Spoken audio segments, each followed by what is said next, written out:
Hawa était une jeune femme d'une beauté singulière, mais ce qui la distinguait vraiment était sa force et sa détermination. Elle vivait dans le village fictif de Saline, un endroit enchanteur en Afrique où les traditions dictaient la vie quotidienne.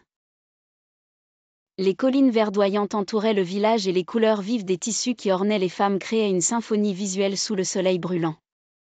Cependant, derrière ce cadre pittoresque se cachait une dure réalité, la domination masculine était omniprésente.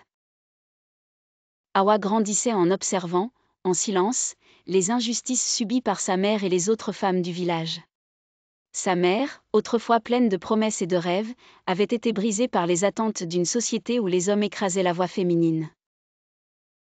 Ce profond traumatisme, Hawa l'avait absorbé, et avec lui, une volonté ardente de changer les choses. Lorsque le prince du village de Saline, un jeune homme charismatique mais arrogant, annonça son intention d'épouser la plus belle des filles, considérant les femmes comme son droit de propriété, Hawa décida qu'il était temps de se lever et de se battre. Elle défia les traditions, promettant de combattre symboliquement chaque homme pour revendiquer son statut de femme libre. Le village entier fut secoué par sa décision audacieuse.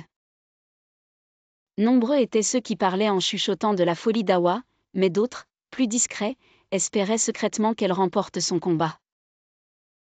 Le jour du défi arriva.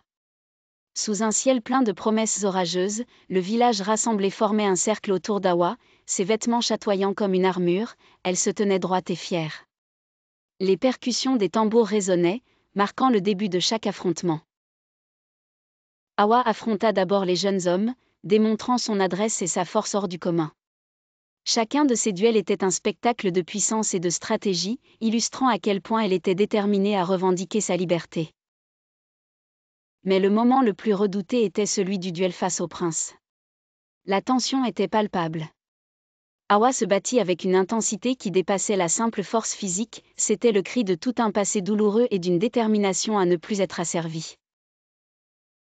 Au-delà des épreuves physiques, son esprit résolu transperça le malaise de la tradition.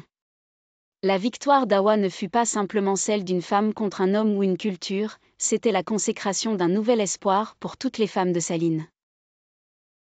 Dans la défaite, le prince prit conscience de la force irrésistible de cette femme qui ne se contentait pas d'accepter son sort. Le regard d'Hawa avait changé quelque chose en lui.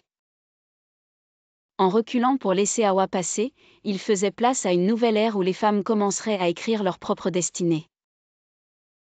Ainsi, l'histoire d'Hawa devint une légende, transmise de génération en génération, une inspiration vive parmi les femmes et les hommes du village de Saline. Elle montrait avant tout comment la beauté de l'âme et le courage peuvent transformer une société en éveillant les cœurs et en libérant les esprits. Hawa, avec sa force singulière, avait affronté non seulement les cœurs mais aussi les traditions mêmes, arrachant un éclat de lumière dans l'obscurité des siècles passés.